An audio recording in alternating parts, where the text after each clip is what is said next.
is not just about the Jewish people, it's about the future of civilization. Do we want to live in a world of blood and tears, or do we want to live in a world with love and beauty? So the question is, what is the solution? What is the answer to that? So I want to share with you that I recently uncovered a speech that my dear Rebbe, Rabbi Menachem Mendel Schneerson, the Lubavitcher Rebbe, teaches to millions, including myself. He penned this speech 32 years ago to be read right here at the United Nations. But it didn't come to fruition.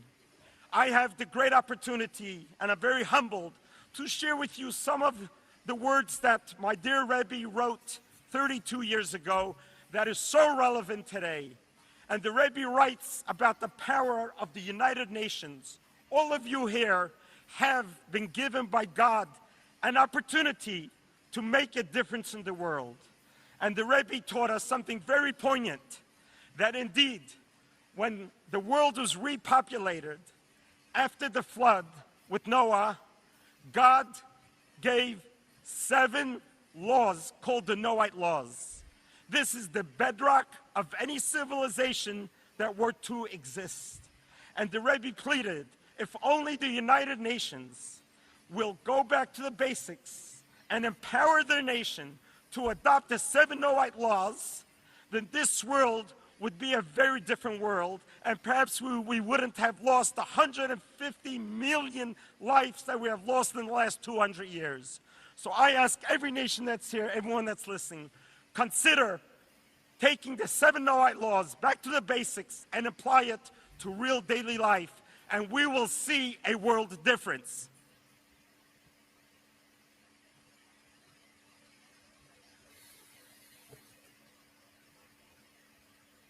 Alors, bonjour, Monsieur Hillard, bonjour. Bonjour Isabelle, bonjour à tous les auditeurs et bonjour aux Canadiens, aux Québécois, à tous les Canadiens francophones. Bonjour la Nouvelle-France. Ça me fait plaisir de vous recevoir à nouveau, Monsieur Hillard. Je devais vous recevoir sur la chaîne que j'ai créée récemment parce que je voulais avoir ma propre chaîne parce que, bon, c'est un travail d'équipe CTV, puis je voulais comme pas mélanger les trucs, mais ça n'a pas fonctionné, donc on est encore sur le CTV et c'est parfait ainsi. Alors, merci d'avoir accepté mon invitation pour un sujet. Je pense que la vidéo qu'on vient de voir présente très, très bien le sujet dont on va discuter aujourd'hui, Monsieur Hillard. Vous êtes d'accord? Oh oui. Oh oui, hein? Alors, avant d'introduire les sujets, j'aimerais ça vous introduire pour ceux qui ne vous connaissent pas, quoique les gens qui écoutent ICTV connaissent habituellement très bien Monsieur Hillard. Donc, je vais aller chercher ma petite présentation écrite pour être sûr de rien oublier. Donc, Monsieur Hillard, vous êtes docteur en sciences politiques, bien connu pour vos travaux sur le mondialisme et sur les processus menant à une reconfiguration du monde. Vous êtes diplômé en sciences politiques, en histoire et en études stratégiques. Dans quelques instants, on va regarder votre bibliographie. Vous êtes un spécialiste du mondialisme et de plusieurs autres sujets. Plusieurs, j'insiste. Mais notre thématique principale aujourd'hui sera les agendas occultes, mystiques, messianiques, visant à créer un monde unifié.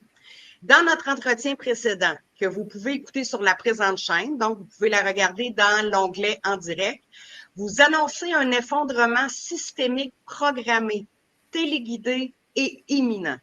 Vous documentez imminent, vous le nuancez évidemment, vous ne donnez pas de date, vous ne donnez pas de marque de temps, mais imminent étant un temps relativement court.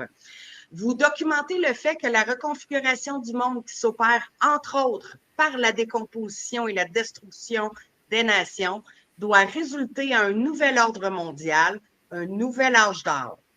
Vous affirmez que ce projet complètement tordu doit être précédé par un sacrifice agréable à Satan, soit par des guerres, un effondrement économique, des famines et autres calamités, ordo ab chaos. Vous avez expliqué au grand désarroi des propagandistes pro-Trump et pro-Poutine que ces deux hommes font partie intégrante de la refonte du monde et qu'ils sont des facilitateurs au service de lobbies, de groupes extrêmement puissants dont on va parler aujourd'hui. Aujourd'hui, nous allons poursuivre cette discussion en nous concentrant sur la mise en place d'une théocratie mondiale avec comme toile de fond les lois noaïdes. Vous allez très bien expliquer ce qu'est les lois noaïdes. J'ai même préparé un petit affichage là, pour être certain que tout le monde comprenne de quoi on parle. La question qui demeure, est-ce que ce sera après ou à la place de la guerre, comme le disait Jacques Attali? Je crois, Monsieur Hillard, que vous avez déjà répondu à cette question. En terminant, je vous ai interpellé parce que, pour qu'on aborde les lois noaïdes, parce que je suis très, très sensibilisée à ce sujet-là, parce que c'est un sujet qui est peu connu et pourtant, ça devrait être une préoccupation majeure, surtout chez les chrétiens, puis les chrétiens de toute dénomination. Je remarque et je constate que plusieurs églises chrétiennes tiennent un discours propagandiste pro-Israël, donc qui dépasse le sujet d'Israël biblique. C'est de la propagande pro-Israël, la propagande sioniste, pro-Trump et même pro-Poutine. Ça va jusque-là, en pensant défendre les valeurs conservatrices de liberté et la vérité biblique. Cette propagande peut paraître inoffensive, vertueuse, mais je crois qu'elle prépare le terrain à un monde unifié, une humanité obéissant à un seul Dieu. D'ailleurs, le même phénomène s'observe dans les médias alternatifs, nos chères vedettes des médias alternatifs, et on peut assez bien cerner ceux qui préparent leur auditoire à accepter un nouvel âge d'or et éventuellement une ère messianique qui nous sera vendue comme étant l'accomplissement de la paix et de la sécurité mondiale. Pour moi, c'est les mots-clés à retenir. Alors, Monsieur Hillard, voulez-vous réagir tout de suite à chaud à la présentation que je viens de faire ou on va tout de suite présenter votre bibliographie? Disons que vous avez bien résumé, effectivement, on est sur le chemin qui va dans cette direction. Super. Alors, je vais montrer à l'écran je vais juste nous mettre en plus petit. Alors, c'est votre bibliographie. Je peux-tu la mettre un peu plus grosse? Malheureusement, on ne voit pas beaucoup. Si je fais présenter, dites-moi, Monsieur Hillard, si je la mets comme ça, est-ce qu'on voit mieux? Oui, c'est bien, c'est bien, c'est bien. Alors, on a ce n'est pas l'ensemble de l'œuvre, là. Vous avez beaucoup d'autres livres, beaucoup d'autres ouvrages. Pour ceux qui veulent en faire l'achat, les liens sont dans la description. Donc, il y a 3 liens où vous pouvez faire l'achat des livres de M. Hillard. Et celui qui va particulièrement attirer notre attention aujourd'hui, M. Hillard, c'est Comprendre l'Empire de Lubavitch, que vous trouvez en bas à votre gauche. Donc, vous allez comprendre quand vous allez entendre le discours de M. Hillard pourquoi ce livre-là est digne d'intérêt. Alors, le sujet de notre présentation, M. Hillard, aujourd'hui, attendez, j'ai un petit problème technique. Je vais supprimer ça. C'est un monde unifié, une humanité une, sous l'égide des lois noaïdes. Alors, j'ai envie de vous laisser aller avec ce sujet-là. Il y en a énormément à dire. De surcroît, peut-être avant, M. Hillard, j'aimerais ça vous entendre. Je pense que tout le monde aimerait vous entendre avoir votre lecture de l'assassinat malheureux de Charlie Kirk. Est-ce que vous êtes d'accord pour nous donner quelques minutes votre éclairage sur ce sujet-là? Oui, effectivement, on a eu donc l'assassinat de cet homme de 31 ans, marié, père de famille, très proche de Trump, qui était donc assassiné dans cet État américain, l'Utah, le 10 septembre dernier.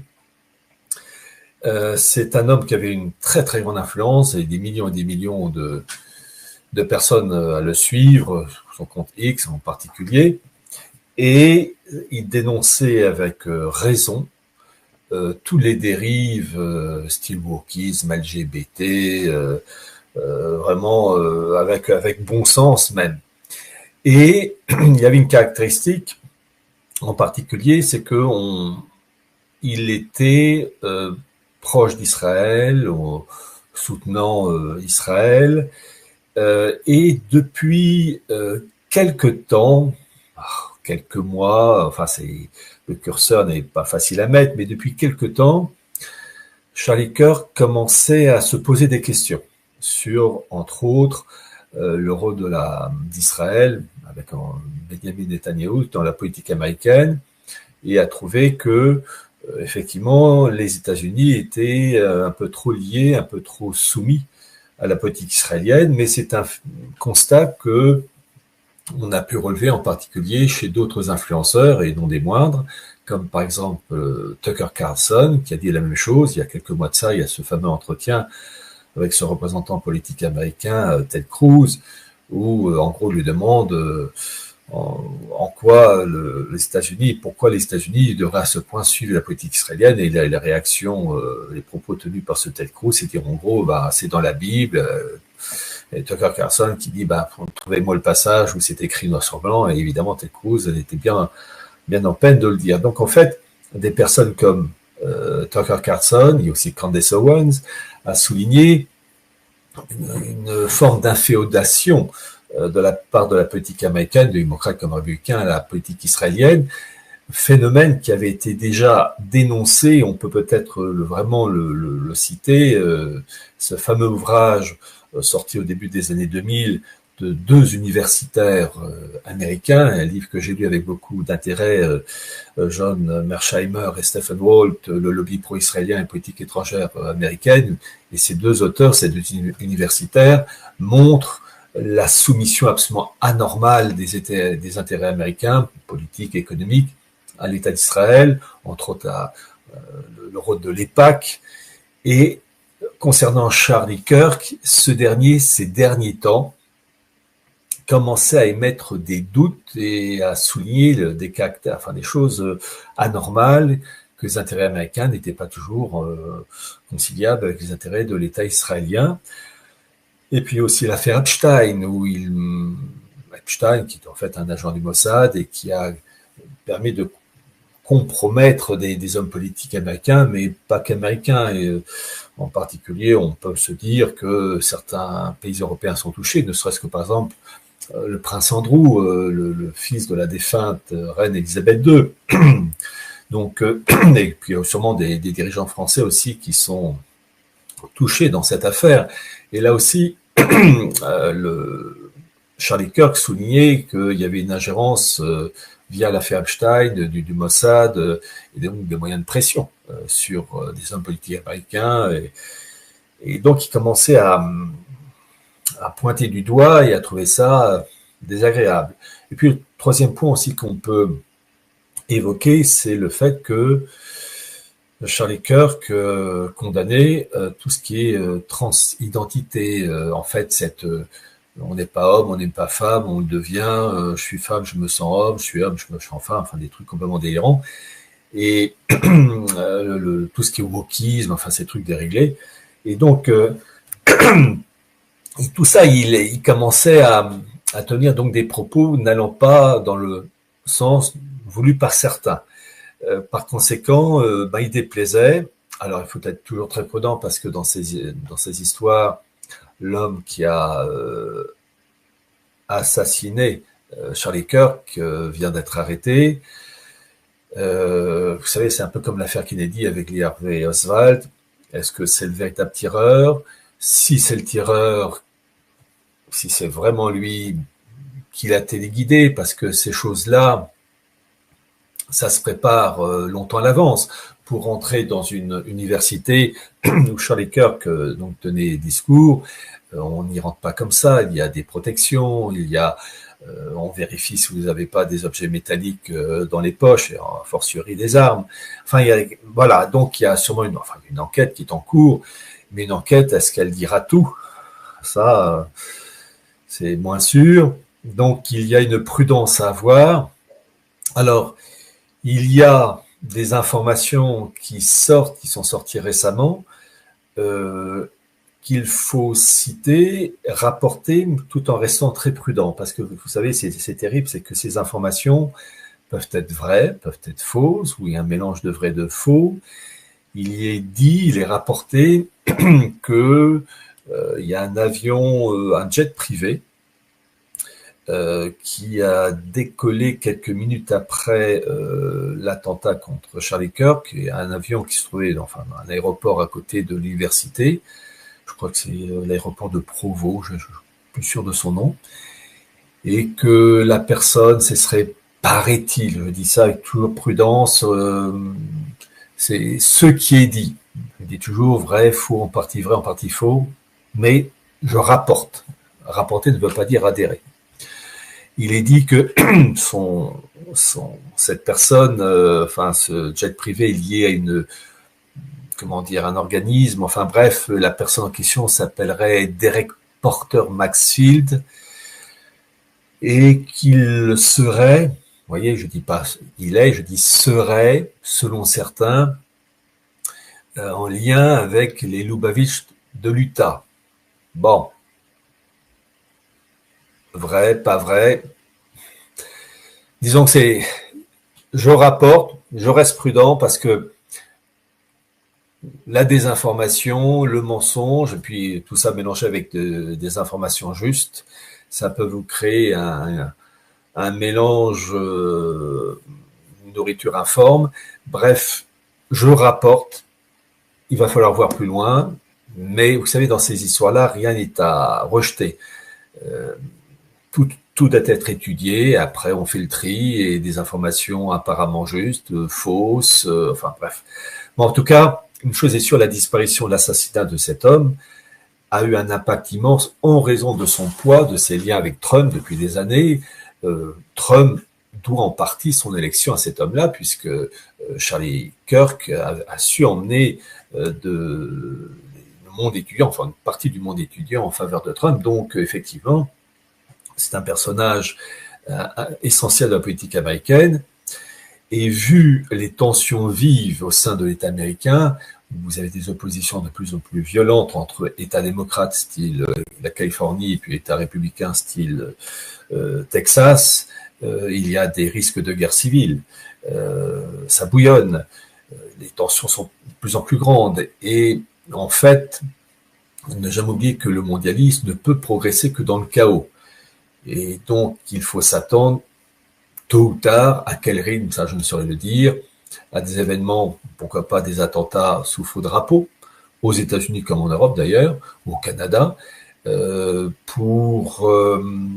exemple des attentats islamistes pour mettre en valeur Israël, ou bien des attentats contre Israël, enfin bref, et qui mettent en porte-à-faux partisans et adversaires d'Israël, partisans et adversaires d'une politique américaine pro ou plus distancié de la politique de Benjamin Netanyahu. Je rapporte que là, je crois que c'était hier ou avant-hier, enfin récemment, le secrétaire d'État américain, enfin l'équivalent donc du ministre des Affaires étrangères américain, Marco Rubio, était en Israël et qui s'est recueilli devant le mur des lamentations. Alors je rappelle qu'il est officiellement catholique et que le jour des cendres, il y a quelques mois de ça, il était apparu en vidéo avec les cendres, la croix sur le front.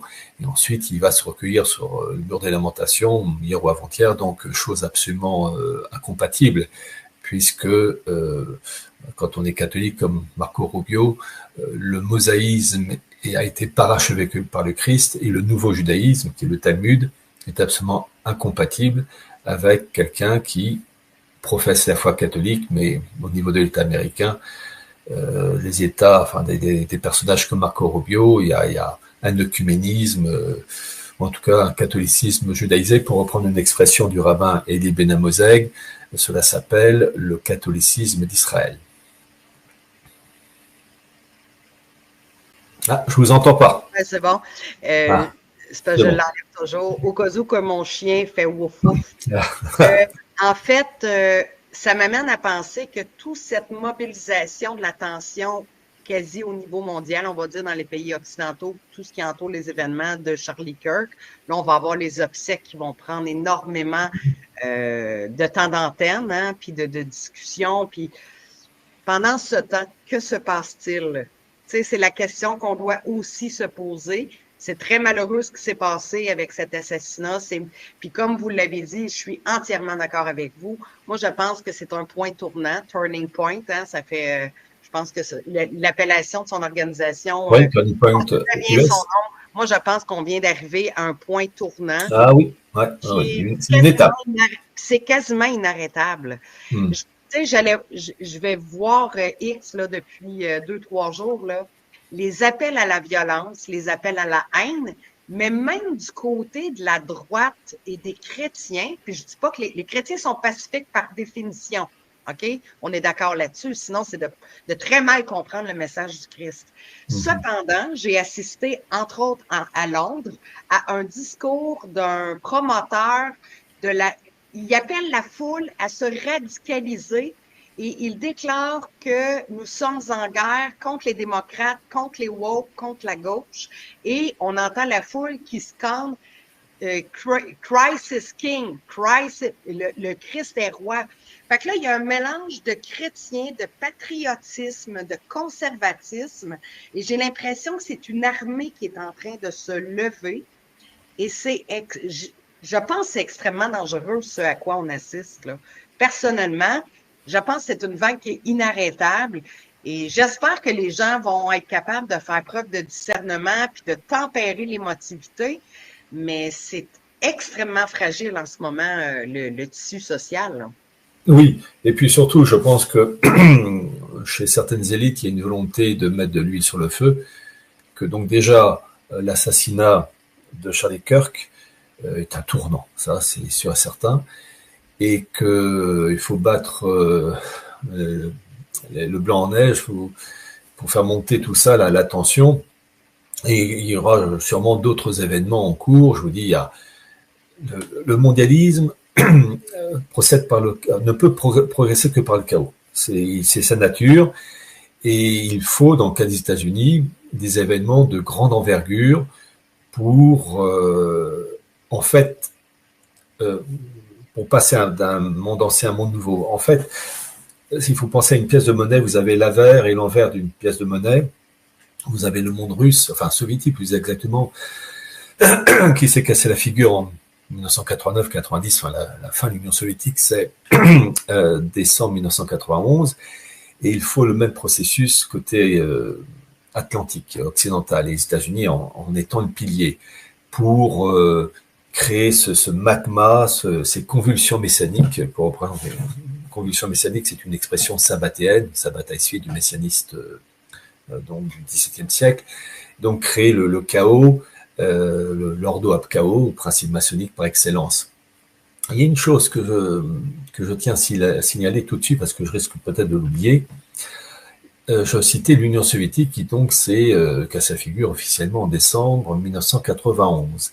Il y a eu, vous savez, quelquefois le système, il fait passer un message. Alors quelquefois ça peut être à son insu, parce que il y a des choses on ne maîtrise pas tout, et j'allais dire, heureusement, sur Terre, tout n'est pas maîtrisable, mais il faut aussi des messages qui sont calculés et calibrés. Vous avez eu, il y a quelques semaines de ça, la réunion entre Trump et Poutine en Alaska. Et la veille de l'arrivée de Poutine, le ministre des Affaires étrangères russe, Sergei Lavrov, est arrivé, mais il n'est pas arrivé en complet veston cravate.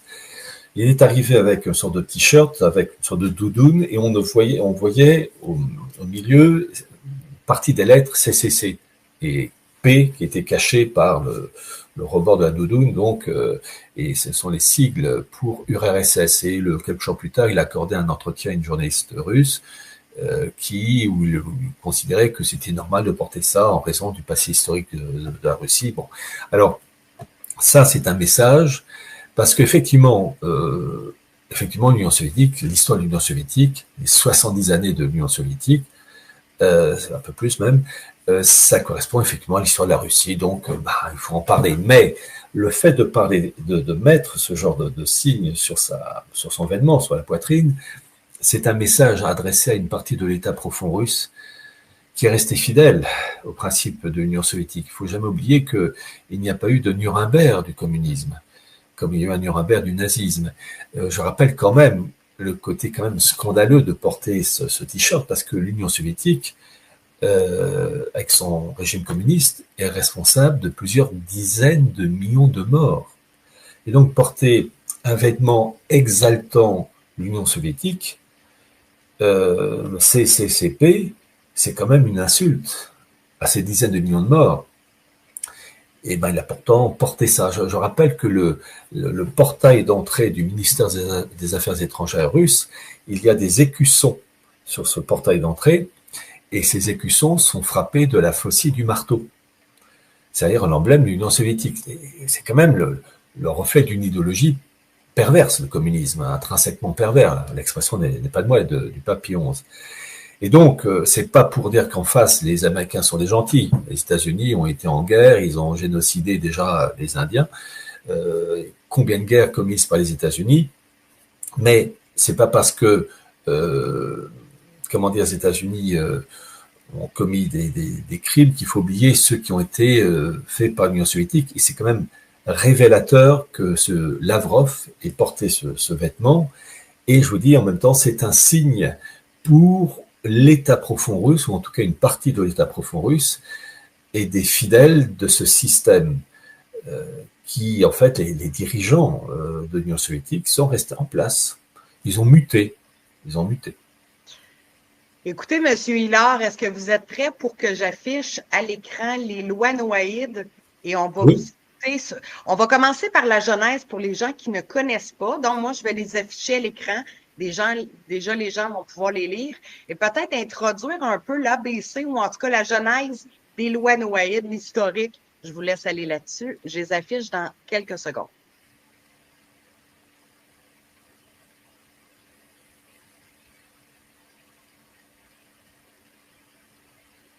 Voilà. Alors, effectivement, il y en a 7. Alors, rapidement, rappelez que ces lois, alors noaïdes, noachide, il y a différentes prononciations, sont apparues suite à Noé, donc à l'ensemble de l'humanité. Mais il y a une distinction qui ensuite a été établie avec le peuple juif et Moïse, quand Moïse a reçu sur le mont Sinaï les fameuses lois, enfin le décalogue.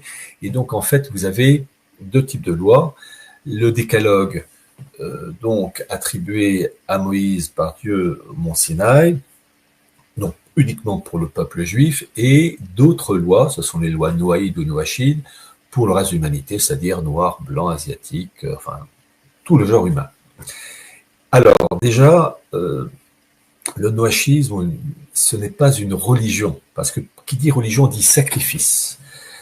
Et il n'y a pas un rituel sacrificiel, comme par exemple dans le christianisme, dans le catholicisme, durant la messe. Plusieurs de ces lois sont tout à fait bonnes.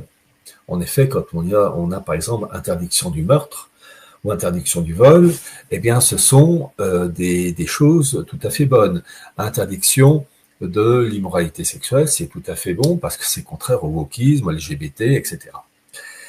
Et puis interdiction de la cruauté envers les animaux, ne pas consommer de chair d'un animal vivant, en gros pas de sadisme à l'égard du monde animal.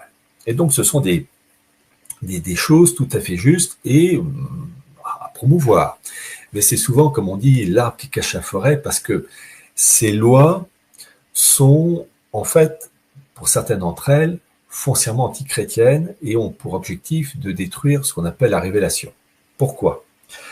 Parce que là, par exemple, on a la première loi, l'interdiction de l'idolâtrie, croire en un seul Dieu, éviter le culte des idoles. Et là, c'est une mesure foncièrement anti-chrétienne, anti-catholique. Pourquoi ? Parce que il y a dans le christianisme ce qu'on appelle la Sainte Trinité, qui est un monothéisme, mais avec cette particularité, c'est que dans le christianisme, il est dit qu'il y a ce mystère de la Sainte Trinité avec Dieu, qui est en fait trois personnes distinctes, Dieu le Père, Dieu le Fils, Dieu le Saint-Esprit, mais trois en une, c'est-à-dire que c'est vraiment Dieu un, mais trois personnes distinctes et en une. Et pour les Juifs, c'est du polythéisme, de l'idolâtrie, et c'est la même chose d'un point de vue musulman. Et donc, s'il y a l'application des lois noachides à l'échelle planétaire, évidemment, les Juifs ne sont pas concernés, les musulmans ne sont pas concernés, ça c'est le Dieu un.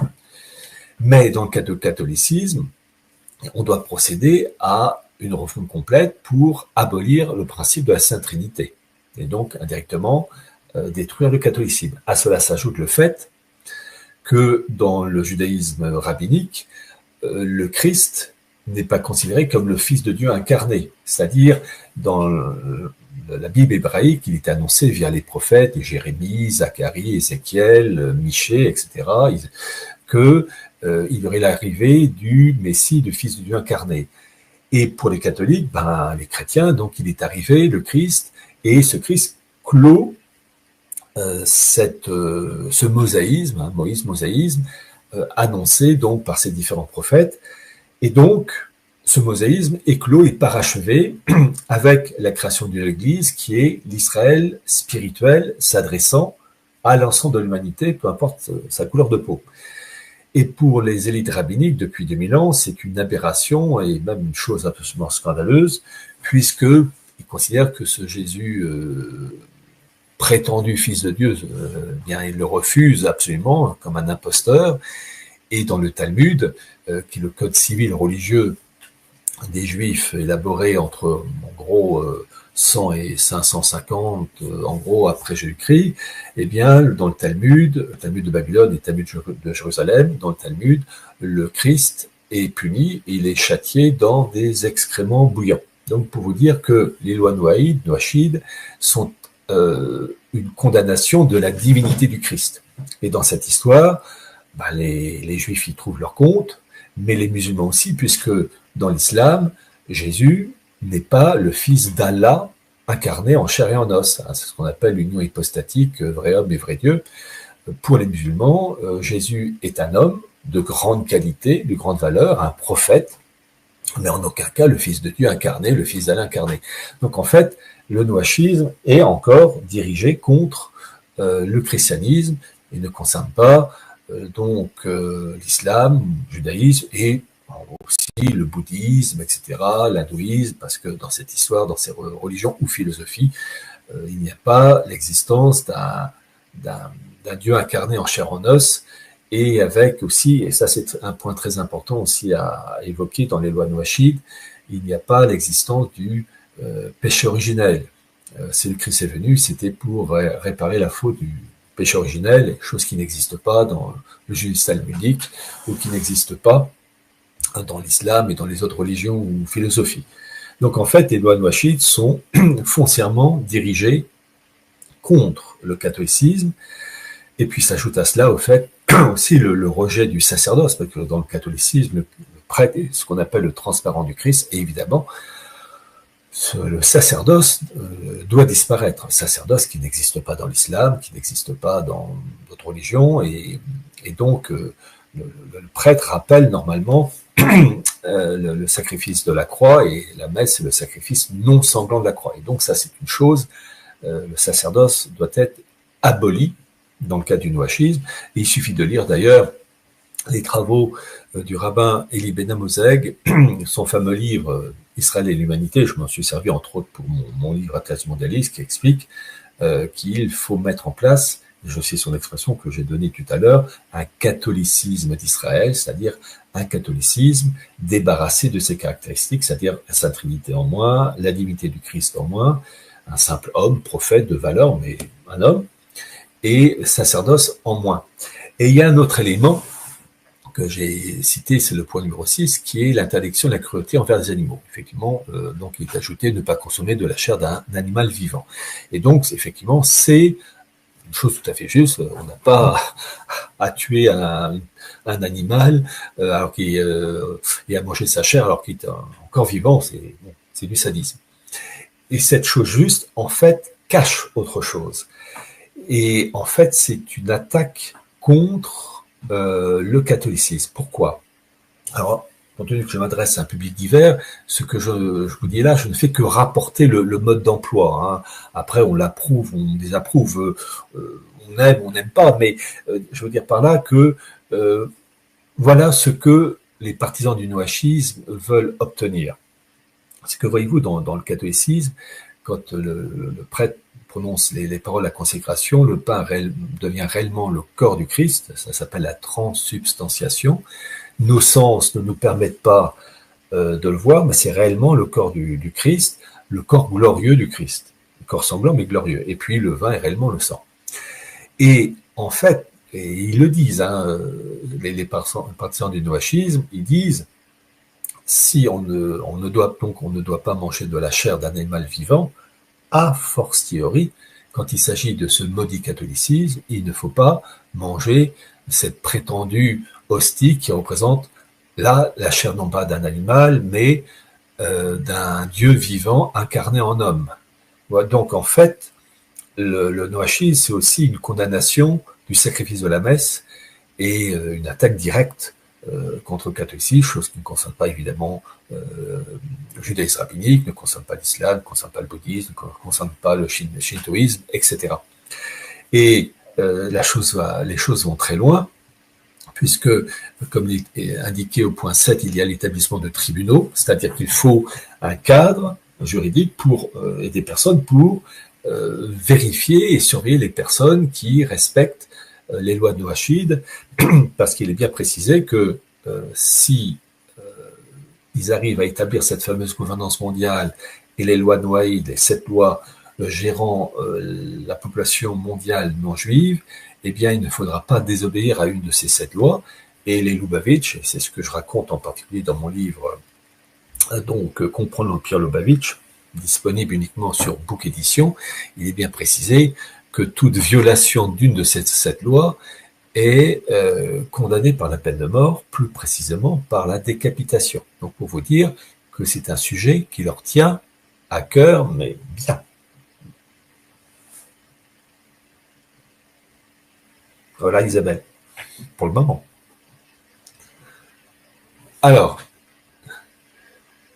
j'ai du mal à lire. À quelques excellents près, la peine infligée à Noïd pour la transgression de l'une de ses sœurs et la décapitation, la moins douloureuse des quatre méthodes d'exécution des criminels. Oui, effectivement, on se fait raccourcir, c'est bon. Donc, bien comprendre que le Noachi, c'est pas un élément de décoration.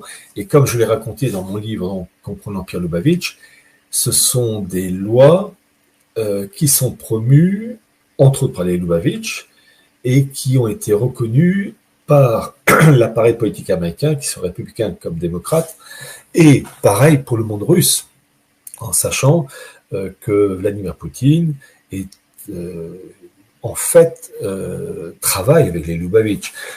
En fait, on a dans le cas de la Russie le principe de la tradition primordiale, qui est cette manière de voir qui consiste à dire que il faut respecter des valeurs traditionnelles, chose évidemment normale et à poursuivre, des valeurs traditionnelles, la cellule familiale traditionnelle, un homme, une femme, l'éducation des enfants selon des valeurs classiques, et ma foi, ce sont des choses à promouvoir, mais la tradition primordiale promue par Vladimir Poutine, avec ses relais Lubavitch, avec Alexandre Dugin aussi, qui promeut aussi ces choses-là, c'est en même temps d'exclure et d'amoindrir, et en bout de course de faire disparaître, ces caractéristiques qui sont donc la Sainte Trinité, l'unité du Christ et le sacerdoce. C'est-à-dire que à la fin, l'application du noachisme dans le cadre de la Russie, et principe qui serait partout aux États-Unis par exemple, mais dans lequel la Russie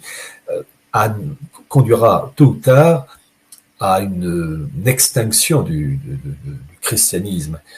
Et donc, quand vous avez par exemple un Poutine qui vous embrasse la Bible, mais qui vous embrasse aussi le Coran, et qui en même temps aussi participe à des cérémonies de promotion avec Ber El-Hazar, le patron Lubavitch russe, mais qui aussi inaugure à Moscou la statue de Fidel Castro représentant une idéologie, le communisme, responsable de plusieurs dizaines de millions de morts, on a envie de dire à Vladimir Poutine, il faut quand même faire un choix. On ne peut pas à la fois embrasser le Coran, embrasser la Bible. Est-ce que les musulmans embrassent la Bible? Non. Non. Voilà, donc. J'ai envie d'ajouter, M. Hillard, la maison abrahamique à Abu Dhabi réunit une synagogue, une cathédrale et une mosquée. Il y a le même emplacement a été fait en Russie, dans je ne sais pas quelle ville en Russie, mais c'est la réunion d'une cathédrale, d'une mosquée, d'une synagogue et d'un temple bouddhiste. Donc, est-ce que vous pensez que la maison abrahamique, la réunion des 3 grandes religions monothéistes, est déjà l'annonce des lois noaïdes, est un précurseur en tout cas? Oui, et d'ailleurs, à propos de maison abrahamique, vous avez eu la visite de Trump aux Émirats arabes unis en avril ou mai 2025, et il s'est rendu à la maison abrahamique où il y a donc synagogue, mosquée et église. Donc voilà, c'est le projet. Hein. Donc, bien comprendre, en fait, la gouvernance mondiale, c'est ça qu'il faut évoquer. Alors, il faut toujours voir les les aspects matériels, tout ce qui est pétrole, gaz, terres rares, terres agricoles, etc. Et l'Ukraine en est un parfait exemple. Mais il faut jamais oublier qu'il y a un arrière-fond spirituel et qu'il y a cette volonté finalement de construire un monde qui tente de parachever une gouvernance mondiale et sur fond d'une spiritualité noaïde pour les milliards d'habitants non juifs et une vision de peuple prêtre pour le peuple juif, intermédiaire unique entre le Dieu un, surtout pas trinitaire, et le reste de l'humanité. Et dans cette histoire, il y a des tentatives ils essaient de concilier et de s'entendre sur ce partage de cette gouvernance mondiale. En fait, une bonne partie des élites américaines, une bonne partie se rend compte qu'il n'y a plus la possibilité d'imposer un monde unifié sous l'égide de Washington. Donc il y a un monde multipolaire qui doit être promu et il doit y avoir une répartition des tâches et des intérêts de chacun. Donc un Trump a pour objectif de créer un pilier nord-américain qui sera vraiment la sphère d'influence de Washington, un autre pilier russe eurasiatique pour Poutine. Et je rappelle, pour information, que le congrès juif eurasien, dirigé par Aaron Frenkel et Mirilashvili, ce sont deux Lubavitch, ça c'est dans mon livre Comprendre l'Empire Lubavitch, un autre pilier asiatique et essentiellement chinois, vous avez l'Inde, un autre pilier, en fait, ce sont différents piliers constituant l'armature de la gouvernance mondiale. C'est-à-dire que chaque pilier, le pilier nord-américain, le pilier eurasiatique, le pilier chinois, etc., représente donc chacun sa sphère d'influence. Et ces différents piliers constituent l'architecture de cette gouvernance mondiale qu'ils veulent mettre en place sur fond de numérisation. Et la numérisation permettra de contrôler très facilement les personnes. C'est à partir du moment où tout est dématérialisé, eh bien, vous serez pieds et poings liés devant une élite apatride et qui sera tapée tout de suite sur un rebelle en appuyant sur un bouton. Il ne pourra plus acheter, il ne pourra plus acheter à manger, il ne pourra plus s'habiller, il ne pourra plus aller chez le médecin. Enfin bon, bref, l'esclavage parfait. Mais je précise toujours que c'est pour cette finalité, il faut qu'il y ait un sacrifice humain. Le mondialisme passe par un sacrifice humain, comme une offrande, et pour obtenir un bien. Et je précise toujours, c'est que, et c'est ça qui est terrible, c'est que vous avez donc certaines élites juives issues de ces mouvements messianiques, style Sabbatai Tzvi ou Jacob Frank, qui poursuivent cet idéal tordu, et les néoconservateurs américains sont dans la continuité du franquisme. Mais vous avez d'autres factions juives qui sont absolument épouvantées et opposées à ce principe de chaos planétaire, de destruction la plus complète. Et j'ai déjà eu l'occasion de le dire, mais j'ai toujours pensé que la création de l'État d'Israël en 1948 était ce que j'appelle un placement sacrificiel à long terme, c'est-à-dire créer un foyer avec plusieurs millions de juifs et ensuite créer un chaos pour les sacrifier en vue, entre guillemets, d'un bien comme l'offrande la plus délicate. C'est-à-dire qu'il y a vraiment, chez certaines factions, cet idéal de sacrifice humain, noir, blanc, tout le monde y passe, mais sacrifier une partie du peuple juif. Et d'ailleurs, on a cet idéal tordu dans les propos de Jacob Frank, ce messianiste du XVIIIe siècle, qui a écrit une doctrine, sa doctrine, en 1767 et 68, doctrine qui a été retrouvée par une équipe d'universitaires juifs américains, dirigée par un universitaire qui s'appelait Ben-Zion Wacholder, qui est mort en 2011 d'ailleurs, et ils ont publié, cette équipe a publié en 1982 dans une revue universitaire américaine tout le programme de Jacob Frank. Ils ont retrouvé l'original de la doctrine franquiste. D'ailleurs, je l'ai mise dans mon livre, donc Comprendre l'Empire Lubavitch, et je peux, si je retrouve rapidement, voilà les 4 points de la doctrine franquiste du XVIIIe siècle, qui est d'une modernité, d'une triste modernité, où donc cette équipe d'universitaires juifs américains, dirigée par Ben-Zion Wacholder, résume en 4 points Le programme, le premier point, Jacob Frank prédit le massacre imminent des Juifs au sein de toutes les grandes et petites nations d'Europe dans le cas de l'Apocalypse. Deuxième point, le salut des Juifs dépend de leur acceptation de la foi des dômes, c'est-à-dire Rome, c'est-à-dire qu'en fait il y a une infiltration pour détruire Rome, l'Église et le monde occidental qui va avec. Troisième point, Jacob Frank est la réincarnation du patriarche Jacob, qui est considéré comme le père de toutes les nations, avec donc primauté du monde juif. Et enfin, quatrième point, donc je fais que rapporter la doctrine franquiste exposée par cette équipe universitaire américaine. Donc j'ai mis l'original pour information, l'intégralité du programme, l'annexe 1 de mon livre Archer du mondialisme. Donc le quatrième point, c'est Jacob Frank dirigera la rédemption d'Israël en soumettant le monde, y compris l'Église catholique. Les néoconservateurs américains sont les descendants spirituels du franquisme, pour bien comprendre. Brzezinski était dans cette lignée-là. Voilà, donc pour comprendre que le noachisme rentre dans cette vision planétaire avec chaos et hiérarchisation des intérêts matériels, terres rares, pétrole, gaz. Il y a eu début septembre récemment donc l'OSS, l'Organisation de coopération de Shanghai, il y a eu ce fameux défilé militaire impressionnant à Pékin, et vous avez eu en particulier les chefs d'État, donc Xi Jinping, Modi pour l'Inde et Poutine, et ils ont évoqué dans le message comment dire, pour clore cette visite, la mise en place d'une gouvernance mondiale. Il suffit de lire le texte officiel où ils espèrent, dans le cas de l'ONU, mais une ONU réformée, une organisation mondiale, une gouvernance mondiale, c'est écrit en toutes lettres. Et je tiens à préciser une chose, il y a une vidéo qui est sortie qui montre Poutine et Xi Jinping discuter. Il y a Poutine, alors je ne vais pas respirer mot à mot ses propos, Poutine qui fait l'éloge de l'immortalité, en disant qu'on peut vivre très longtemps en changeant les organes. Et en fait, on reconnaît chez ces gens-là, ils font bien partie du système, parce que faire la promo de l'immortalité, mais ça, c'est très orgueilleux, c'est très prométhéen, c'est même antichrétien, parce que c'est impossible. Donc, on est dans une période de basculement.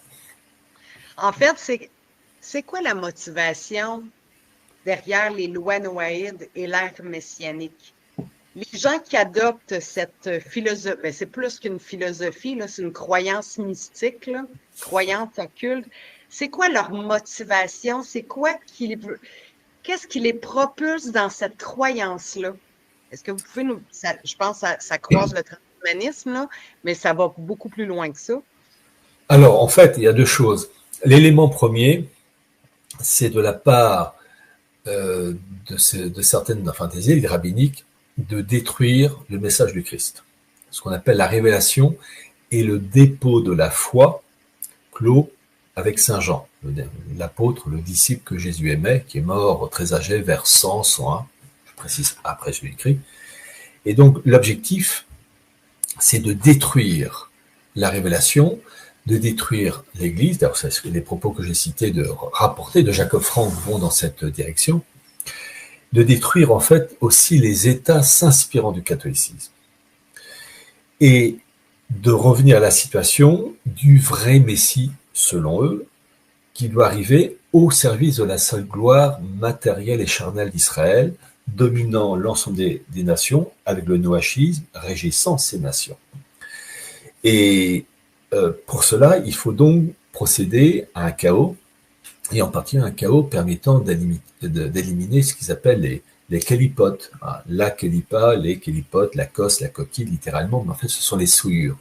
Et donc, pour faire venir le Machia, le Messie, il faut d'abord détruire les éléments qui bloquent son arrivée. Il faut désinfecter le monde, il faut le réparer, c'est le Great Reset, c'est le Tikkun Olam, réparation du monde.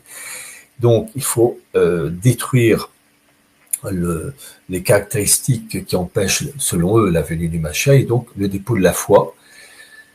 Et là, on est en plein dedans avec la situation actuelle. Et il y a une chose qui s'ajoute à cela, c'est qu'il y a au sein de ces élites juives des disputes au sein qui aura l'honneur de donner au monde le Machia.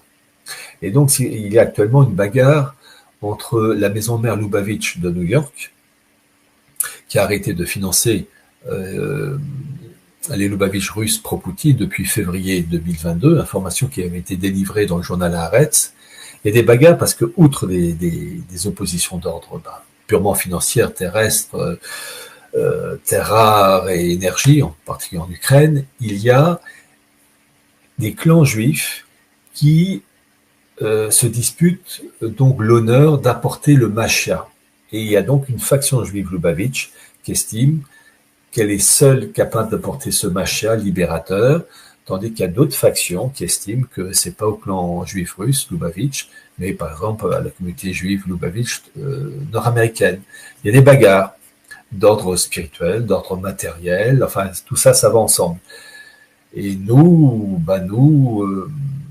on est entre le marteau et l'enclume. Donc, ce qu'il faut comprendre, M. Hilard, c'est que le Mashiach que le judaïsme attend, c'est un Messie antichrist. Alors, pour ces juifs, c'est le Messie, le Mashiach. Si on est chrétien, c'est l'Antéchrist. Voilà. Mais je précise toujours que dans cette histoire de bagarre entre clans judaïques et entre Lubavitch, les Juifs seront aussi des victimes. C'est ce que j'ai cité tout à l'heure dans le cas d'Israël. Ces populations juives d'Israël risquent d'être sacrifiées. Les Juifs qui sont morts durant la Seconde Guerre mondiale, c'est une forme de sacrifice qui a justifié un bien, je mets un bien avec des guillemets, permettant la création de l'État d'Israël en 1948. C'est-à-dire que le sacrifice, la mise à mort de ces Juifs durant la Seconde Guerre mondiale par le nazisme, le national-socialisme, permettait d'obtenir un plus. Voilà, c'est comme ça que certaines factions juives résonnent, d'autres qui sont absolument épouvantées. D'ailleurs, quand il y a eu ces courants messianistes sabbatéens, enfin sabbatéens au XVIIe siècle et Jacob Frank au XVIIIe siècle, vous avez eu des bagarres où ces factions juives dites classiques, respectueuses du Talmud, étaient en guerre contre ces messianistes sabbatéo-franquistes, des bagarres qui allaient jusqu'à des bagarres dans le sang. Et donc, il suffit de lire d'ailleurs Gershom Scholem qui raconte ça, enfin l'universitaire israélien, il raconte ça très bien. Donc, bien comprendre que, je pense par exemple à propos d'un rabbin du XVIIIe siècle farouchement opposé aux franquistes qui s'appelait le rabbin Jacob Emden, comme le nom de la ville allemande, E-M-D-E-N. Et donc, bien comprendre que vous avez des bagarres entre ceux qui vont promouvoir cela et d'autres factions qui s'y opposent farouchement. Et actuellement, on a des bagarres aussi. Et puis, dans le cas de l'arrivée du Mashiach, vous avez des courants, dans ce sens qu'il y en a certains qui estiment que seul Dieu peut, par exemple, vous avez dans les courants juifs des courants contre l'État d'Israël et d'autres pour. Et vous avez certains qui disent que on ne peut créer l'État d'Israël que par une intervention divine, puis d'autres, ça c'est le fameux courant sioniste qui estimait qu'il fallait forcer la main et mettre Dieu devant fait accompli. Et dans cette histoire, il y a en particulier la volonté de reconstruire le troisième temple. Voilà. Je rappelle que le premier temple a été détruit vers 586 avant Jésus-Christ, le deuxième en 70 après Jésus-Christ, les troupes romaines de Titus, et qu'il y a cette volonté de reconstruire un troisième temple qui serait finalement le phare du monde pour cette gouvernance mondiale. Et une maison de prière pour toutes les nations. Voilà, et donc dans cette histoire, il y a certains qui disent il faut forcer la main, créer le chaos pour obliger le Mashiach à intervenir. Et il y a certains qui estiment que ce Mashiach ne peut venir que de certaines communautés, par exemple Lubavitch russe, d'autres disent non, plutôt nord-américaine. Enfin bref, c'est tout ça sur... En fait, il y a l'aspect matériel, je vous dis, financier, les terres rares, des richesses, hein, mais il y a le fond spirituel de disputes, de rivalités, mais aussi de certaines factions qui estiment que on peut le faire, mais pas tout de suite. C'est ce que Gershom Scholem a appelé la neutralisation du messianisme. C'est-à-dire que le messianisme, oui, mais il faut le neutraliser, pas tout de suite. Enfin, ce sont des bagarres internes et une poule n'y retrouverait pas ses poussins. Vous dites que ça doit passer par un sacrifice mondial, oui, sorte de Humain. calamité humaine. C'est dramatique comme posture, ben pas comme posture, mais comme constat. Puis je Ah vous oui, rejoins c'est tout à fait, affreux. là. C'est affreux, là, c'est terrible à envisager. Mais pour les vivants qui seront restés, comment ils vont gérer les non-juifs qui vont être encore vivants? Alors, dans la logique de leur système, de certaines de ces factions, si leur programme réussissant, ça sera un Israël dominant les nations et accordant aux non-juifs des droits, les lois noachides, mais sous leur égide. Voilà.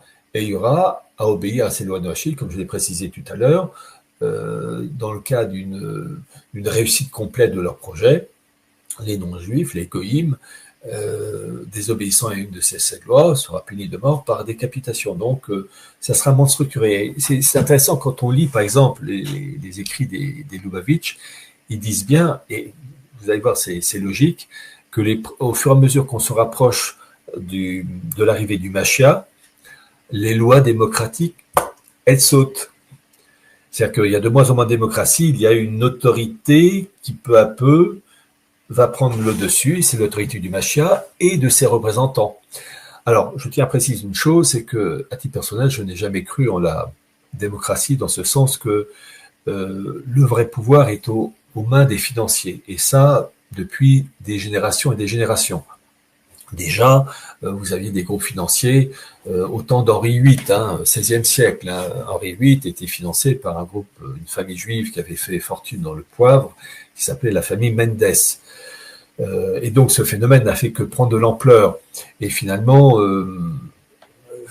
la démocratie vraiment véritable n'a jamais existé parce que les gens se font manipuler.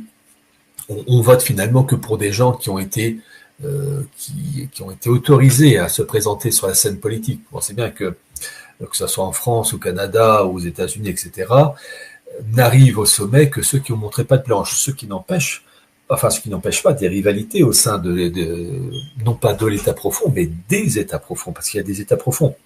Dans le cas américain, vous avez la branche qui voudrait un monde unifié, mais vous avez une autre branche, et ça c'est, comment ça s'appelle, Trump, c'est le monde multipolaire. Et en fait, ce monde multipolaire, le programme a été présenté déjà en 1990. J'ai eu l'occasion de montrer cette fameuse carte de The Economist, de la gouvernance mondiale de 1990 d'un monde multipolaire avec des blocs continentaux, Euro-América, Euro-Asia, Hinduland pour l'Inde, Confuciania pour le monde chinois, Islamistan pour le monde musulman, les piliers de cette gouvernance mondiale pour dire que finalement, c'est un programme ancien qui est en train d'être parachevé, mais bien comprendre qu'il y a cette volonté de baptiser cette gouvernance mondiale par un acte sacrificiel, et cet acte sacrificiel passe par une élimination d'une partie de la population planétaire et entre autres suprême sacrifice d'une partie des Juifs par certaines factions. Je répète, il y a toujours des factions archi-contre, mais là, actuellement, c'est plutôt cette faction-là qui aurait tendance à imposer ses vues et son rythme. Donc, à moins d'un événement miraculeux bloquant la machine infernale, on y va à ligne droite. Puis, tu sais, on nous accuse parfois d'avoir un discours antisémite et je débat contre ça. Je ne suis pas du tout antisémite parce que, comme vous venez de le dire, les premiers qui vont être victimes de ce plan machiavélique, ce sont les Juifs, le peuple juif, oui, qui vont subir les atrocités de cette ère messianique-là qui va s'installer par le chaos. Je veux dire, le drame ne va pas s'arrêter aux frontières d'Israël, là. Alors, il y a énormément de Juifs qui vont perdre la vie et qui vont servir dans ce sacrifice-là. Alors, est-ce que notre discours est antisémite? Absolument pas. Au contraire, moi, j'ai de la peine de savoir que le peuple, on n'en veut pas au peuple juif, absolument pas. J'ai rien contre le peuple juif. À la limite, ils sont victimes des décisions de leur gouvernement. Ils choisissent absolument pas l'orientation des politiques sionistes, tout comme je ne choisis absolument pas les politiques du Canada. Est-ce qu'on peut m'accuser d'être une méchante canadienne parce que Justin Trudeau, M. Carney prend des décisions qui font pas de sens? Mais non. Alors moi, je pense que, au contraire, on se porte à la défense des Juifs en dénonçant ce projet-là qui est complètement antichrist, mais anti-humanité, là. Ah oui, surtout qu'il y a beaucoup de Juifs qui ignorent l'existence de ces courants messianistes, Jacob Frank, Sabbatai Tzvi, de ces courants messianistes à pensée sacrificielle et qui sont prêts à supprimer une partie de leur corps religionnaire. C'est ce que je citais tout à l'heure des propos de Jacob Frank. Quand même, cette phrase terrible, comment dire, donc relevée par Ben-Zion Wacholder. Je retrouve le passage pour donner la formule exacte, si je la retrouve. Évidemment, je ne la retrouve pas, où il dit, ça y est, j'ai trouvé, Jacob Frank prédit le massacre imminent des Juifs au sein de toutes les grandes et petites nations d'Europe dans le cadre de l'Apocalypse. L'Apocalypse, c'est la révélation. Donc, il y a chez ces courants-là une volonté de détruire une partie de leur propre peuple, comme l'offrande la plus délicate. Mais c'est un raisonnement tordu et criminel. Donc, pour les Juifs qui nous écoutent, que ce soit Juifs en France, au Canada ou des Israéliens, sachez qu'il y a certaines factions juives qui sont contre vous. Et si mes propos peuvent vous aider, vous alerter, profitez-en parce que il y a certaines catégories qui vous veulent du mal. Et malheureusement des Juifs qui ne le savent pas.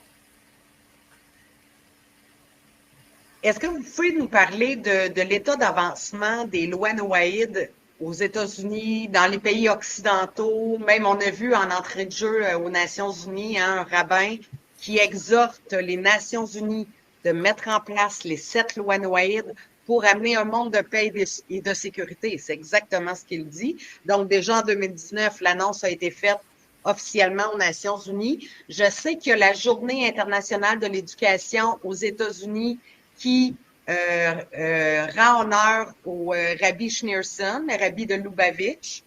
Quel est l'état d'avancement des lois noaïdes dans nos sociétés occidentales? Est-ce que vous pouvez nous en parler un peu? Vous avez la figure de proue pour la promotion du noaïsme, c'est le monde Lubavitch. Et c'est ce que je raconte dans mon livre Comprendre l'Empire Lubavitch, une dynastie royale et messianique.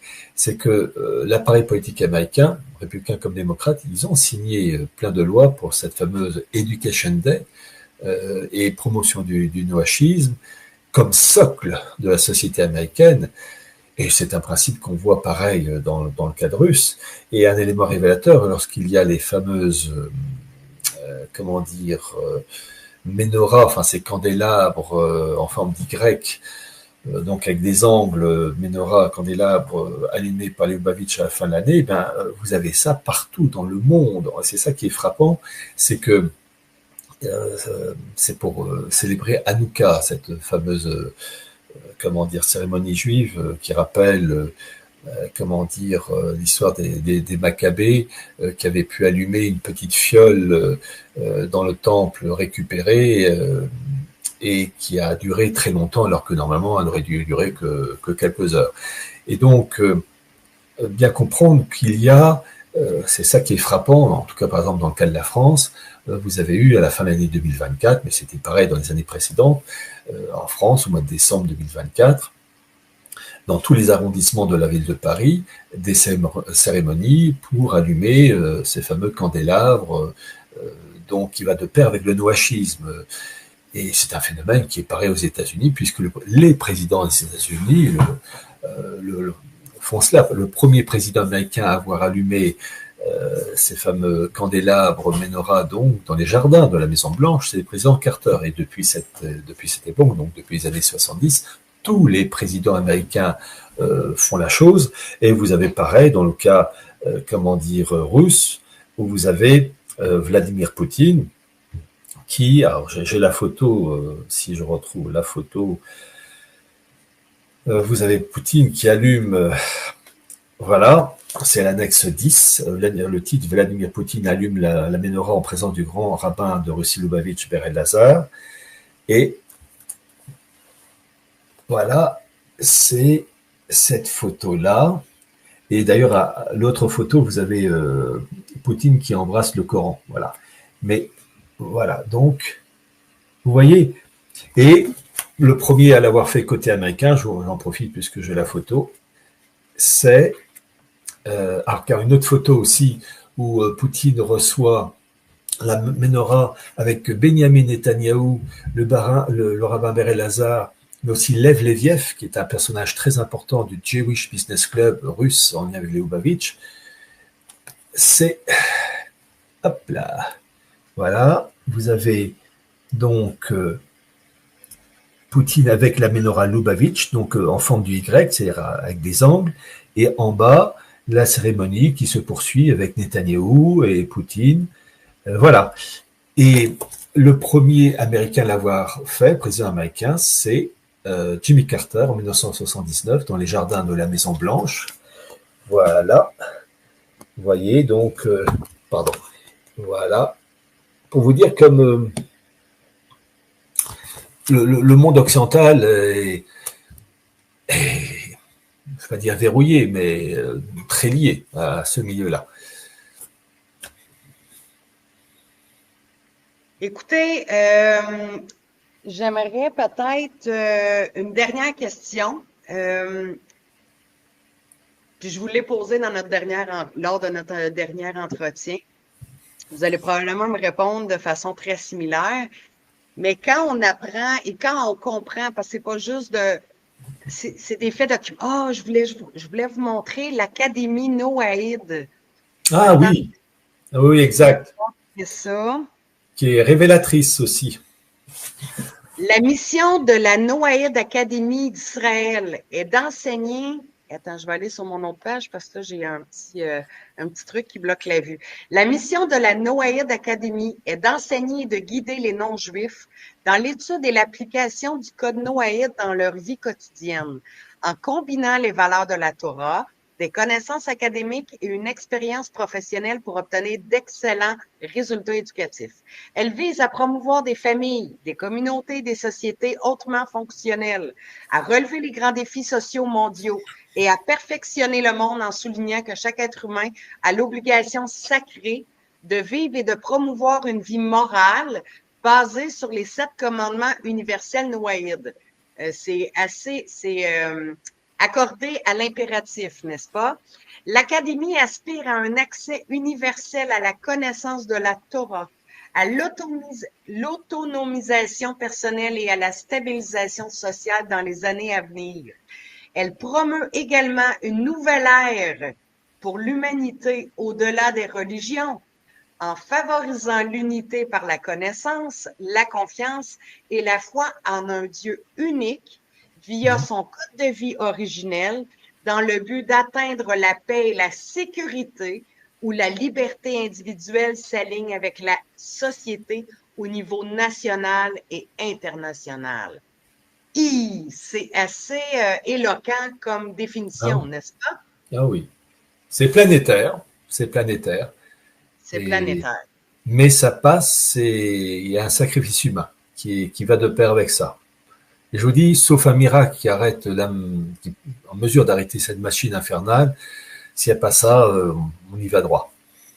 Mais tu sais, tantôt, quelqu'un qui vous écoute, nous, tu sais, on est tous les deux chrétiens, plus protestantes, vous êtes catholiques, puis je pense que le cœur commun, c'est Jésus-Christ. On est d'accord là-dessus, on pourrait être en désaccord sur certains points, mais à mon sens, ça n'a plus aucune espèce d'importance au point où on en est. Parce que ce que je considère, c'est que bientôt les chrétiens devront être à genoux à prier, là, parce que ça risque d'être terrible, ce qui s'en vient sur l'humanité. Et mon point, c'est de dire les gens qui n'ont pas la foi, et la foi, c'est très personnel, là. Tu sais, je veux pas faire du proxélytisme, mais en même temps, d'annoncer un drame aussi grave sans dire quelle est notre solution, en tout cas à nous deux, M. Hillard, en tant que chrétiens. Vous avez dit tantôt que leur principal objectif, c'est de tuer l'incarnation. de détruire le mythe Jésus-Christ, Père, Fils, Esprit, la Trinité. Alors, est-ce que ça ne va pas de soi que l'équation est facile à faire, que s'ils veulent détruire Jésus, le christianisme, bien, le christianisme est la solution?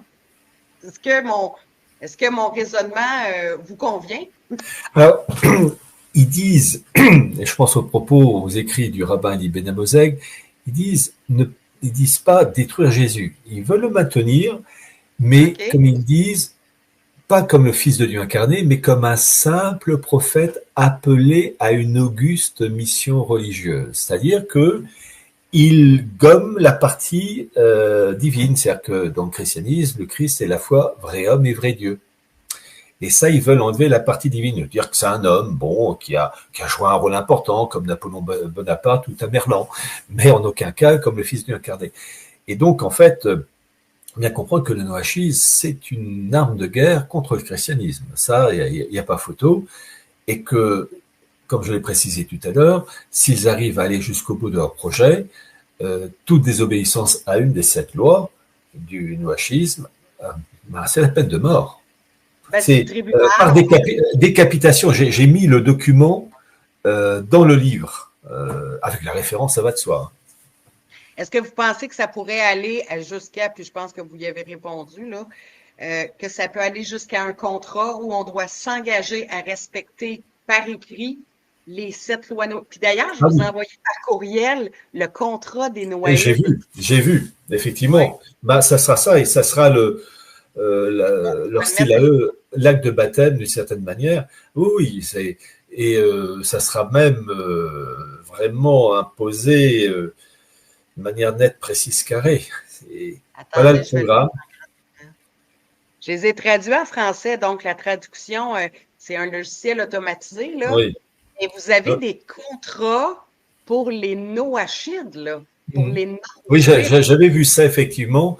Depuis un beau bout de temps, je connaissais l'existence de ces certificats, d'une certaine manière, qui authentifient et voilà, c'est leur acte de baptême à eux. Ah, oui. Et tout ça, en fait, que les personnes qui nous écoutent comprennent bien qu'il y a l'aspect matériel, l'aspect financier, la numérisation, les terres rares, le pétrole, gaz, le partage des intérêts de groupes, de groupes financiers, avec répartition des pouvoirs entre un pilier nord-américain, Eurasie, la Chine, etc., sur une fond d'une spiritualité, qui est la mise à mort de la révélation. C'est ça le programme. Et là, ils arrivent au bout du bout, où ils essayent de parachever. Et là, il devrait y avoir des événements douloureux pour parachever cet idéal tordu. Je suis entièrement d'accord. Puis, tu sais, les gens qui vous écoutent puis qui perçoivent qu'il n'y a plus d'espoir humain, non plus qu'il y a plus, il y a encore des beaux humains, il y a encore des gens de bonne volonté, des gens qui ont des belles qui vont aller à la rescousse des gens en détresse, qui vont toujours se porter garant avec la bienveillance, la charité, ça existe encore. Oui, ouf, il y a de l'espoir. Mais d'un point de vue matériel, d'un point de vue planétaire, je pense qu'on est d'accord en disant que c'est foutu. Puis que les gens qui ont plus, qui constatent qu'il n'y a plus d'espoir risquent de se tourner vers les révolutions.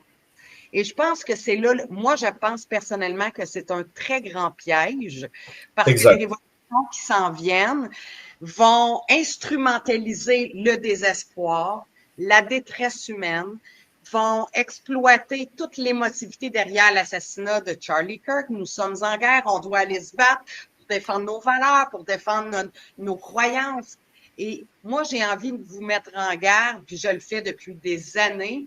Ce n'est pas que je vous dis, parce qu'il y en a qui vont dire qu'on est des instruments du système quand on dit aux gens de ne pas prendre part à la rébellion puis à la révolution. Tu sais, on est des agents. Bon, c'est complètement ridicule comme raisonnement, mais c'est un danger parce que c'est notre vie qu'on va aller jouer sur le champ de bataille, là.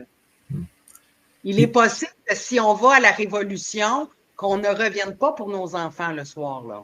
Oui, en fait, effectivement, leur but, c'est de créer des troubles sociaux qui conduisent à une guerre civile. Et si en plus il y a un crack financier ou à des événements brutaux, style attentat, mais de grande intensité, créer des troubles. Et vous avez je dis souvent cette formule d'un diplomate français qui s'appelait Charles Maurice de Talleyrand, qui était moitié 18e, moitié 19e siècle, qui a été entre autres au service de Napoléon Ier, mais il a fait plusieurs régimes politiques, qui avait la formule de l'ingénierie sociale de l'époque, il disait « agiter le peuple avant de s'en servir ». C'est-à-dire qu'on crée les conditions, et par exemple l'assassinat de Charlie Kirk en est une, qui crée un trouble et qui conduit les gens à agir, l'émotion, la colère, pour les diriger et les fracasser contre une autre faction. Et on crée une ébullition et fracassez-vous, tapez-vous bien sur le crâne. Battez-vous entre vous pendant voilà. que nous allons et voilà, et puis ça permettra de rebondir à une étape supérieure. C'est terrible comme raisonnement, mais malheureusement, il y a une logique dans leur système. Puis moi, je dis toujours, mettez vos familles à l'abri. C'est tout ce qu'on peut faire. Ce n'est pas un combat, c'est la Bible nous le dit, puis d'ailleurs, ça va être le verset que je vais lire tantôt. Ce n'est pas une bataille contre des hommes qu'on doit livrer, c'est une bataille contre les puissances des ténèbres. Et ce que vous avez décrit, ce que vous décrivez dans vos ouvrages, c'est une puissance occulte qui anime les lois noïdes, l'ère messianique, la domination de la planète. C'est complètement occulte. Oui, ça c'est très juste. Effectivement, on ne peut comprendre la situation actuelle qu'en rappelant que l'arrière-fond du mondialisme a un fond messianique d'essence satanique, antéchristique. Et donc, je dis toujours que certes, il faut faire de son mieux d'un point de vue matériel pour essayer de se protéger, etc. Tout à fait d'accord. Mais il faut, et c'est impératif, avoir une vie morale, ou en tout cas quand on est chrétien, qui soit en opposition complète aux mesures édictées par le système mondialiste. Il faut d'abord...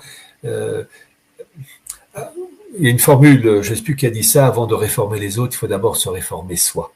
C'est-à-dire qu'il faut déjà être soi-même propre, en tout cas le moins sale possible, c'est-à-dire avoir une vie, en tout cas quand on est catholique, confession et communion. Voilà, parce que le fond étant diabolique, il faut être spirituellement protégé. Voilà, on n'a pas affaire à de l'humain, on a affaire à des gens tordus, mais qui ne sont que des relais, des intermédiaires. Les vrais patrons, ce sont les ténèbres. Puis tant qu'à moi, la seule protection possible, c'est Jésus-Christ. Il n'y en Oui. a pas d'autre. Et on peut prier, c'est bien, faire des bonnes œuvres, c'est bien, tout ça, c'est bien. C'est comme tu dis, comme vous dites, c'est de propulser notre foi agissante dans le quotidien. Par contre, ce qui sauve, c'est notre foi en Jésus-Christ. Oui, ce que vous dites est juste, mais je rajouterai un autre élément, là, c'est en tant que catholique, outre le Christ, il y a la Sainte Vierge, médiatrice de toutes les grâces, et ne jamais oublier que c'est elle qui écrase de son talon la tête du serpent. Ne jamais oublier ça. J'ai une autre version, mais on va pas aller là-dessus parce que notre cœur commun, c'est Jésus-Christ. Et je dis souvent, parce que j'ai souvent des débats avec des catholiques, des gens de plusieurs dénominations, puis je ramène toujours ça. Quand le malheur va frapper, qu'on soit catholique, protestant, ménonite, pentecôtiste, orthodoxe, tout le monde à genoux, on prie et on pleure. Et c'est là que je pense que les dénominations n'existeront plus. Ça va être comme un filtre, hein? La fin des temps va agir comme un filtre et nous ramener à la foi véritable. En tout cas, c'est ce que je pense. Disons qu'il faudra en tout cas adresser des prières ardentes et après, la providence agira. Absolument. Est-ce que vous voulez rajouter quelque chose? Je terminerai sur un verset biblique. Non, je dis l'essentiel, voilà. Et je vous remercie. Et bonne chance, monsieur. Et oui, mais Isabelle, je vous remercie de m'avoir reçu pour cette émission parce que effectivement, on se rapproche d'une période de plus en plus trouble et c'est grâce à des personnes comme vous qu'il est possible de prévenir et de dire aussi aux personnes que le mal n'aura pas le dernier mot. Ça, voilà. Mais il faudra lutter. Il faudra lutter, il faudra persévérer, endurer. Puis d'ailleurs, le verset que je veux parler, que je veux citer à la fin, parle justement de ça. Qu'est-ce qu'on peut faire? C'est, je vais lire Éphésiens 6:10. Au reste, fortifiez-vous dans le Seigneur et par sa force toute puissante. Revêtez-vous de toutes les armes de Dieu afin de pouvoir tenir ferme contre les ruses du diable. Car nous n'avons pas à lutter contre la chair et le sang, mais contre les dominations, contre les autorités, contre les princes de ce monde des ténèbres, contre les esprits méchants dans les lieux célestes. C'est ce que vous démontrez. C'est pourquoi prenez toutes les armes de Dieu afin de pouvoir résister dans le mauvais jour et tenir ferme après avoir tout surmonté. Tenez donc ferme, ayez à vos reins la vérité pour ceinture, revêtez la cuirasse de la justice, mettez pour chaussure à vos pieds le zèle que donne l'évangile de paix. Prenez par-dessus tout cela le bouclier de la foi, avec lequel vous pourrez éteindre tous les traits enflammés du malin.